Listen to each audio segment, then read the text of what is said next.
কেমন আছেন সবাই? সবাইকে আমার চ্যানেলে স্বাগতম। লাইকা লিটস ফোন 1 এটি মূলত জার্মান কোম্পানি লাইকা, যারা মূলত ক্যামেরা এবং লেন্স অপটিক ব্যবসায় যারা বেশ আমি বলবো প্রফেশনাল এবং বেশ সুনাম অর্জন করেছে। তো তারা মূলত মোবাইল ইন্ডাস্ট্রিতে তাদের পা রাখে বিভিন্ন রকম মোবাইল কোম্পানি যেমন হুয়াওয়ে, ওয়ানার, শাওমি, বিভিন্ন রকম কোম্পানির সাথে তারা ক্যামেরার যে কালার সায়েন্স এবং অপটিক যে বিষয়গুলো সেগুলো ইমপ্রুভমেন্টের ক্ষেত্রে কাজ করে থাকতো। তো 2021 সালের Q2-তে তারা তাদের একটি ফোন, এই লাইকা লিটস ফোন 1 এটি লঞ্চ করে। তো এই লঞ্চটি মূলত ছিল জাপান এক্সক্লুসিভ, আর এটি মূলত তৈরি করেছিল জাপানেরই আরেক ইলেকট্রনিক জায়েন্ট যেটি হচ্ছে শার্প। তাদের অ্যাকোয়াস R6 যে মডেলটা সেটিরই আদলে তৈরি করা হয়েছে, শুধু ডিজাইনটা চেঞ্জ করা হয়েছে। ম্যাক্সিমাম জিনিস আপনারা অ্যাকোয়াস R6 এর যে কম্পোনেন্ট সেগুলোই পাবেন ভিতরে, শুধু বাইরের আউটলুকটা চেঞ্জ এবং কিছু কিছু ক্ষেত্রে অপটিমাইজেশন করা হয়েছে। তো লাইকা লিটস ফোন 1 এটির নাম মূলত লাইকার যে প্রতিষ্ঠাতা তার নাম অনুসারে করা হয়েছে। তো লাইকা লিটস ফোন 1 এর ডিজাইন এবং বিল্ড কোয়ালিটি বেশ প্রিমিয়াম ছিল। কার্ভ ডিসপ্লে এবং অ্যালুমিনিয়াম বডি, ব্যাকে আপনারা গরিলা গ্লাস পাচ্ছেন এবং এটি একটি ম্যাট টাইপের গ্লাস। অনেক সময় আপনার মনে হতে পারে এটি কোনো ম্যাট না কি টাইপের গ্লাস না প্লাস্টিক মনে হতে পারে, তো আমি ক্লিয়ার করে দিই এটি পিওর গরিলা গ্লাস ম্যাট করা। তো গ্লাস থাকলেও পিছে কিন্তু আপনারা ওয়্যারলেস চার্জিং পাবেন না। এবং এর বাটন প্লেসমেন্ট এবং হ্যান্ড ফিল নিয়ে একটু কথা বলি। তো ডান পাশে পেয়ে যাবেন পাওয়ার অন অফ বাটন, তার উপরেই ঠিক থাকছে গুগল অ্যাসিস্ট্যান্ট বাটন এবং তার উপরে থাকছে ভলিউম রকার। তো বাটন প্লেসমেন্টটা একটু ভিন্ন টাইপের ছিল। আমি আশা করেছিলাম এটিতে সনির মতো নিচের দিকে ক্যামেরা বাটন থাকবে, কিন্তু তারা এখানে ক্যামেরা বাটন দেয়নি, দিয়েছে গুগল অ্যাসিস্ট্যান্ট বাটন, তাও আবার পাওয়ার বাটন এবং ভলিউম রকারের মাঝখানে। বাম সাইডে ফুললি ক্লিন এবং নিচের দিকে পাবেন speaker grill, mic, type C port এবং 3.5mm হেডফোন জ্যাক। উপরের দিকে থাকছে সিম কার্ড ট্রে এবং সেকেন্ডারি নয়েজ ক্যান্সেলেশন মাইক। তো সিম কার্ড হিসাবে এখানে একটি সিম ইউজ করতে পারবেন এবং একটি মেমোরি কার্ড ইউজ করতে পারবেন। মেমোরি কার্ড 1TB পর্যন্ত সাপোর্টেড, তো অনায়াসেই আপনারা 1TB পর্যন্ত চেঞ্জ করে নিতে পারবেন, ইউজ করতে পারবেন এক্সপেন্ড করে।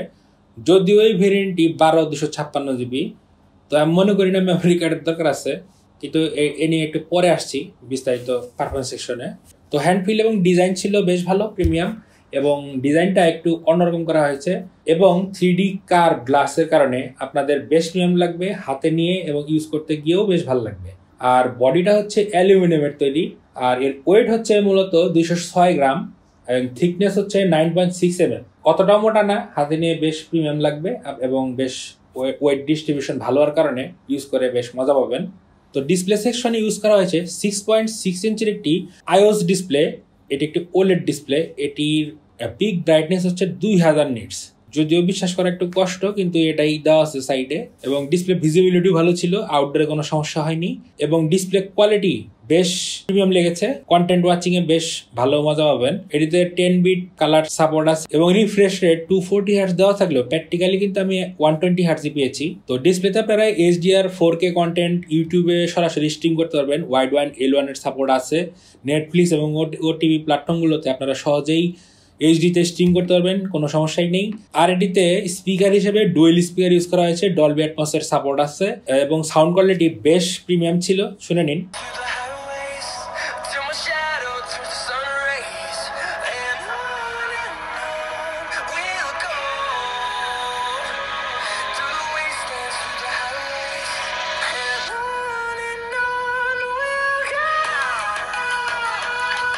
তো ডলবি অ্যাটমস এর সাথে সাথেও এখানে 3.5mm জ্যাক দেওয়া হয়েছে, যার কোয়ালিটি বেশ ভালো ছিল এবং হাই রেস অডিও ডেকের যে সাপোর্টটা ব্লুটুথের ক্ষেত্রে সেটিও পাবেন। তো সাউন্ড কোয়ালিটি নিয়ে কোনো প্রবলেম পাইনি। তো পারফরমেন্স সেকশনে এটিতে পাবেন স্ন্যাপড্রাগন 888, যেটি আমি বলবো হিটিং এর জন্য বেশ প্রশংসিত। এটি মূলত ভালো রকম হিট হয়, বিভিন্ন সেটে আমরা দেখছি। তো এটার ক্ষেত্রে যেটা হয়েছে, এটাতে কিন্তু অতটা হিট করে না এবং ফ্রেম ড্রপও দেখিনি, পারফরমেন্সের কোনো ড্রপিং আমি দেখিনি, কোনো রকম ইস্যু পাইনি। তাতে মনে হচ্ছে যে ভালোভাবে এটাকে অপটিমাইজ করা হয়েছে। তো এটিতে জিপিইউ হিসেবে থাকছে 660 অ্যাড্রিনো, এটা আপনারা জানেন কোয়ালকমের ট্রিপলেটের সাথে এটাই আসে। আর এই প্রসেসরটি মূলত 5nm ফ্যাব্রিকেশনে তৈরি। এটিতে র্যাম হিসেবে পাচ্ছেন 12GB LPDDR5 এর র্যাম এবং স্টোরেজ 256GB, যেটি হচ্ছে UFS 3.1। এবং র্যামের ক্ষেত্রে একটা কথা বলে রাখি, র্যামটি হচ্ছে ডুয়েল চ্যানেলের র্যাম এবং 3200 MHz এর র্যাম। এটি এই র্যামের ফ্রিকোয়েন্সি স্পিড আর কি। তো যাই হোক, পারফরমেন্স ছিল অসাধারণ। এখানে রিফ্রেশ রেট 240 Hz ওয়েবসাইটে দেওয়া আছে, কিন্তু বাস্তবিকভাবে আপনারা যখন ইউজ করতে যাবেন তখন 120 হার্টজে পাবেন। তো পারফরমেন্স সেকশনে যে কোনো গেম আপনারা খেলতে পারবেন, খুব একটা হেডিং এসব পাইনি। পাবজি আমি হাই সেটিংয়ে খেলতে পেরেছি, কোনো রকম ফ্রেম ড্রপ অথবা কোনো রকম ইস্যু, ল্যাগ, হ্যাং কোনো রকম কিছু আমি ফেস করিনি পাবজি মোবাইলের ক্ষেত্রে বলছি। আর সিওডি এগুলো আমি টেস্ট করিনি, কারণ পাবজিটাই টেস্ট করেছি। পাবজিতে যেহেতু কোনো সমস্যা হয়নি, তো সিওডি এগুলোতে সমস্যা হওয়ার কথা না। আর এর আন্ততু এবং গিগ বেঞ্চ স্কোর আপনারা দেখতে পাচ্ছেন মোটামুটি ইমপ্রেসিভ ছিল। তো গেমিং এবং পারফরমেন্সে কোনো রকম ইস্যু পাইনি, তবে হ্যাঁ একটা ইস্যু আছে, সেটি হচ্ছে ডিসপ্লে জনিত এবং অপটিমাইজ জনিত। সেটি হচ্ছে কার ডিসপ্লের কারণে এটির টাচ সেন্সিটিভিটি সাইডে একটু বেশি, কিন্তু আপনারা যখন অন্যান্য কাজ করতে যাবেন তখন কিন্তু এটি বেশ বদার করবে। এটা আমার কাছে বেশ মানে ইস্যু মনে হয়েছে, এটি ফিক্স করা উচিত ছিল, কিন্তু আর তো আপডেট মনে আসবে না, কারণ এটিতে লাস্ট জানুয়ারি আপডেট মানে সিকিউরিটি প্যাচটা এসেছে, আর অ্যান্ড্রয়েড 11 লাস্ট, তারপরে এটি আপডেট আসেনি, সিকিউরিটি প্যাচগুলো এসেছে। তো জানুয়ারির পরে আর 2023 আর কোনো সিকিউরিটি প্যাচও আসেনি, তো ফিক্স হবে না হয়তো মনে হয়। আর সবচেয়ে বড় কথা হচ্ছে এর যে পারফরমেন্সে আমি কোনো ড্রপ পাইনি, পারফরমেন্স মোটামুটি ভালো ছিল। ক্যামেরা সেকশনে মেন এটার যে প্রায়োরিটি সেটি হচ্ছে এটিতে ফ্রন্টে পাবেন 12.6 মেগাপিক্সেলের একটি ক্যামেরা, যার কোয়ালিটি মোটামুটি ছিল। এটি মোটামুটি 180p 60 fps ভিডিও করতে পারে, এবং পিকচার কোয়ালিটি আমি বলবো মোটামুটি ছিল, অতটাও ইমপ্রেসিভ না। আমি যেটা আশা করেছিলাম লাইকার কাছ থেকে, যে ফ্রন্টের ক্যামেরাটাও হয়তো ব্যাকের মতো এরকম হবে, ব্যাক ক্যামেরার ব্যাপারে আসতেছি একটু পরে। তো ফ্রন্টের যে ক্যামেরা কোয়ালিটি তা আমি বলবো মোটামুটি ছিল। কিছু কিছু জায়গায় ইস্যু আছে, যেমন পিকচার অতটা ভালো প্রোভাইড করতে পারে না, কালার সাইন্স অতটাও ভালো না, একটু ইয়েলিশ টোন আসে, এবং পিকচারগুলো স্যাচুরেটেড করে না, মানে ন্যাচারাল যে পিকচার সেটাই প্রোভাইড করে, কিন্তু আমাদের কাছে অনেকেরই এই পিকচারগুলো ভালো লাগবে না, এবং আমার কাছেও সত্যি বলতে ভালো লাগেনি খুব একটা সামনের পিকচারগুলো। তো ভিডিও কোয়ালিটি মোটামুটি ছিল, চলার মতো। তো ভিডিওতে 3টা মোডে মানে 3টা কোয়ালিটিতে ভিডিও করতে পারেন, নর্মাল, মিডিয়াম এবং হাই। তো হাইতে ভিডিও করলে ভিডিও সাইজটা মানে এমনি একটু বেড়ে যায়, তো এটি খেয়াল রাখবেন। আর ব্যাকে ইউজ করা হয়েছে 20.2 মেগাপিক্সেলের একটি সেন্সর। এই সেন্সরটি একটি আমি বলবো মানে মারাত্মক একটি সেন্সর। এই সেন্সরের যে কোয়ালিটি, কালার কোয়ালিটি এবং কালার সাইন্স এবং পিকচারের যে কোয়ালিটি এবং এর যে সেন্সরের যে সাইজ, এটা হচ্ছে 1 ইঞ্চের একটি সেন্সর, বিশাল সেন্সর। এই সেন্সরের কারণে প্রচুর লাইট এটি কনজিউম করে, এবং প্রচুর লাইট আপনারা পাবেন এই হ্যান্ডসেটে যখন ভিডিও করবেন অথবা ছবি তুলবেন। তো স্টিল ছবির ক্ষেত্রে আমি বলবো আনবিটেবল, এটার যে কোয়ালিটি ছিল আমি আনবিটেবল। আমি আইফোন দিয়েও পাশাপাশি চেক করে দেখেছি। আইফোনের সাথে আপনার কাছে ভালো লাগতে পারে, কিন্তু যারা ছবি সম্পর্কে ভালোভাবে জানেন, ফটোগ্রাফি করেন, এক্সপেরিমেন্ট করেন, তাদের কাছে বেশ ভালো লাগবে। এবং এর ব্ল্যাক অ্যান্ড হোয়াইট যে পিকচারটা, এটার যে টেক্সচার, যে কালার সাইন্স এবং যে কোয়ালিটি, আপনাকে মনে হবে যে আপনি সেই ব্ল্যাক অ্যান্ড হোয়াইটের যুগেই চলে গেছেন, মানে সেই টাইমের ছবি মনে হবে। এখনকার যে ডিজিটালি যে ব্ল্যাক অ্যান্ড হোয়াইট ছবি, সেটা আপনার এটার সাথে মিলবে না, একটু ভিন্নতা আছে। এটি লাইকার নিজস্ব মোড একটি সাইডে দেওয়া থাকে ফটোর সেকশনে, তো এটি আমার কাছে ভালো লেগেছে। এবং ডাইনামিক রেঞ্জ ভালো ছিল, এবং ফোকাস নিয়ে একটু ইস্যু আছে। আপনারা যখন ফোকাস করবেন একটু বেশ সময় নেয়, এবং ফোকাস করার পরে আপনারা যখন ক্লিক করবেন ফোকাসটা বেশ সময় নেয়। ট্যাবলেট হওয়ার পরেও এটি প্রসেসিং হতে বেশ সময় নেয়। বোকে মোড থাকছে, ইআই মোড থাকছে, আপনারা ব্যাকে এই মোডগুলো পাবেন। তো নাইট মোডও পাচ্ছেন, নাইট মোড মোটামুটি ছিল। আর ভিডিওর ক্ষেত্রে বলবো এটিতে 4K তে 60 fps এর সর্বোচ্চ ভিডিও করতে পারবেন। ভিডিও কোয়ালিটি ভালো ছিল, ওআইএস ইআইএস দুটোই আছে, অন অফ করতে পারবেন, এবং ভয়েস কোয়ালিটি ভালো ছিল। আপনারা যে কোনো প্রফেশনাল টাইপের ভিডিও এটা দিয়ে করতে পারবেন। যদিও এখন মিররলেসের যুগ, ওইটার সাথে গেলাম না, এই সেকশন আসলে পড়ে না। তবে এই ব্যাক ক্যামেরার যে কালার সাইন্স এবং এজ ডিটেকশন, পোর্ট্রেটের ক্ষেত্রে HDR, high dynamic range, background separation, colour profile মানে অসাধারণ।